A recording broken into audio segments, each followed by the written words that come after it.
né? Começa a acumular sujeira no seu sangue, ureia, creatinina, potássio, em torno mais ou menos de menos que 60% dele funcionando. Ou então você tem alguma alteração nos sedimentos urinários, você perde proteínas, você perde sangramento, independente do funcionamento do seu rim, você pode estar funcionando 90%, mas se tiver presente proteínas de sangramento, você já é considerado doente renal crônico. Ou então se você tem alguma anomalia anatômica, às vezes o paciente tem doença renal policística, tem um rim mal formado, tem rim único, então tudo isso você considera que o paciente é portador da doença renal crônica. Lembrando, como você falou no início, que ela é totalmente silenciosa nas fases iniciais. Então, o melhor tratamento para você evitar a doença renal crônica é a prevenção. Certo, doutor. A gente já está recebendo pergunta aqui de telespectadores perguntando se a pessoa pode ter a doença renal crônica e não saber, como você já está falando aí. Pode, né, doutor?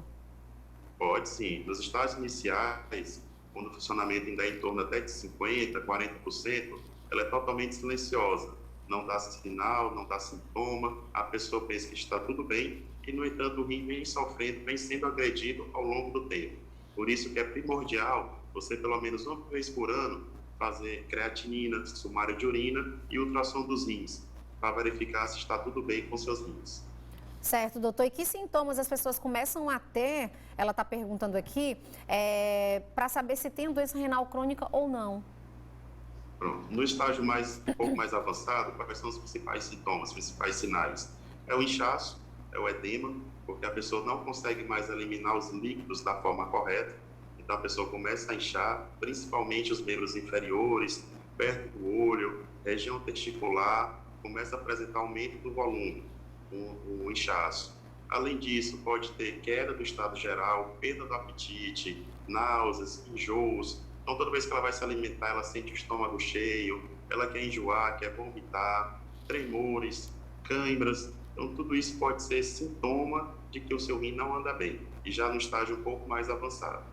Por isso a importância de ir sempre ao médico, né, doutor? Fazer sempre a revisão, a revisão não, como é o nome, gente, que chama?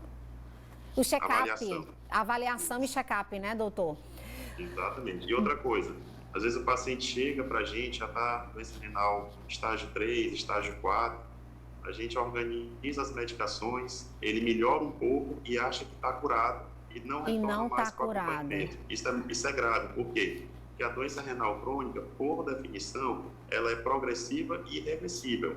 Então, por mais que você tente tratar o paciente, mude estilo de vida, dificilmente ele vai reverter essa lesão renal. Então, ele precisa do acompanhamento periódico, a cada 3, 4 meses. Por mais que ele esteja se sentindo bem, é preciso continuar as avaliações. Senão, depois de um certo tempo, já não vai ter mais muito o que fazer para evitar a questão da hemodiálise. Ai, doutor, eu tenho medo, gente, eu tenho um medo danado, sabia?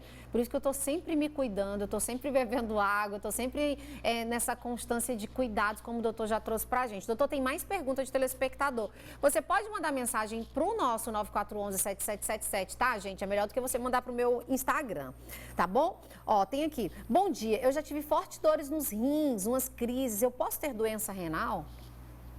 Pronto. É bom ser avaliada, fazer um exame de imagem. Em geral, quando o paciente sente essa dor na região dos rins, na verdade é uma dor osteomuscular, é mais dor de coluna, na maioria dos casos. Mas é preciso fazer ultrassom, então a tomografia renal, sumário de urina, para a gente ter certeza que é mesmo uma dor mais óssea. Algumas vezes o paciente possui um cálculo renal sendo eliminado, uma infecção renal, que pode gerar essa dor, mas o mais frequente, o mais possível, é, na verdade, ser uma dor óssea de coluna. Doutor, a pessoa que tem essa questão de cálculo renal, ela pode ter uma doença mais grave para chegar a fazer a hemodiálise? Pode sim, caso ela não trate, caso ela não acompanhe, pode criar vários cálculos. Esse cálculo, na hora que vai ser eliminado, ele pode obstruir a via urinária. E se ele obstruir essa via urinária, acumula a urina nos rins, que a gente chama hidronefrose, e a função começa a ser reduzida, porque o rim começa a ser prejudicado. Então, é preciso muita atenção. Uma vez que a paciente tem um cálculo renal, é muito alta a chance de recidivar, de acontecer novamente. Então, precisa ter um acompanhamento, avaliação, investigar a causa para que não haja recorrência, que não haja a chance dela vir a ter redução da função renal no futuro. Nossa, vamos para mais perguntas, doutor. Doutor, minha mãe e 2 tias têm sérios problemas nos rins. Essas doenças podem passar para outros membros da família? Pode sim. Algumas causas de doença renal são causas genéticas hereditárias. Então, se você tem mãe, pai, irmão com algum tipo de doença renal, como, por exemplo, doença renal policística, você pode ter alta carga genética para também ter a mesma patologia e é necessário ter um acompanhamento, ter avaliações pelo menos anuais, a fim da gente prevenir que você tenha complicações renais. Olha aí, gente, respondido, tá? Doutor, agora eu quero saber um pouco, que você fale um pouco pra gente a respeito de outras doenças que as pessoas podem ter, como diabetes, pressão alta, né? Que estejam correlacionadas também a esse processo nefrológico, né? Essas doenças do rins. Excelente pergunta. Nós temos uma gama de doenças que podem provocar redução da função renal. Quais são as principais? A principal doença no mundo é o diabetes. Então, a gente sabe que hoje em dia, devido aos maus hábitos, má alimentação, comer muito fast food, muito doce, muito refrigerante, acaba que o índice de diabetes no mundo vem aumentando assustadoramente. E, junto com o diabetes, vem as complicações, como, por exemplo, doença ocular do diabético, doença renal do diabético, doença neuropatia. Então, tudo isso em decorrência lá dos maus hábitos de vida, que vem cada vez crescendo muito atualmente. Então, primeiro de tudo, o diabetes. Em segundo lugar, também em decorrência, principalmente desses maus hábitos, a hipertensão, a pressão alta, que é a segunda causa no mundo da doença renal crônica.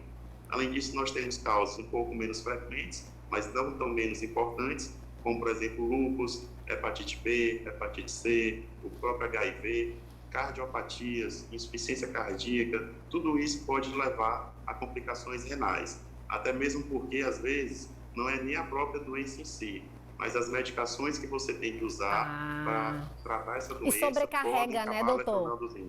Dá uma sobrecarregada. Tudo que você ingere, tudo que você toma, todo remédio que você coloca no seu organismo vai ser filtrado pelos rins, em sua grande maioria. Então, isso pode provocar uma redução na função a longo prazo. Então, é sempre importante você estar fazendo acompanhamento, pelo menos uma vez por ano, fazer os exames renais para prevenir. Gente, por isso também é importante você não ficar se automedicando, né, doutor? Tomar excesso de medicação, essa questão aí das pessoas em casa, não procuram um médico. Exatamente, especialmente agora que a gente está vivendo a pandemia do Covid, a gente percebe um aumento da automedicação, né? Todo mundo vai na farmácia, compra vitaminas, compra anti-inflamatórios, compra antibióticos e não sabe que por trás disso tudo pode acabar provocando redução da sua função renal, principalmente os anti-inflamatórios. Então, quantas pessoas não sofrem de enxaqueca, dor na coluna, que vai toda semana na farmácia e compra analgésico anti-inflamatório? E aí, depois de um certo tempo, 6 meses, 1 ano, usando de forma crônica, você vai ver que já tem uma lesão renal importante. Então, todo cuidado é pouco em relação à automedicação. Procure não fazer, procure sempre orientação médica para que não haja efeitos colaterais nocivos, principalmente aos seus rins. Outra medicação que está na moda é a vitamina D, né? Muito, todo mundo né? tomando vitamina D, é importante para a imunidade, é importante para o osso, é importante para o Covid. A gente não nega a sua importância, mas tem que ter uma devida indicação. Às vezes o paciente tem um excesso de vitamina D e está tomando doses altíssimas diariamente. Então, isso pode provocar um acúmulo de cálcio no rim, acaba levando a cálculo renal e até mesmo a perda da função renal. Então, todo cuidado é pouco. Nossa, doutor. Gente, medo, sabe? Sempre quando a gente... Não é questão de medo, é questão de se cuidar, né, doutor? A gente tem que se cuidar mais, tem que ter mais atenção. E aí, pra gente encerrar, aqui tem mais uma pergunta e a gente sempre tá batendo nessa tecla. E, na verdade, até a gente encerrar você falando da importância da ingestão de água. A telespectadora tá perguntando. Bom dia. A água é essencial para evitar esses prós, doutor? É verdade?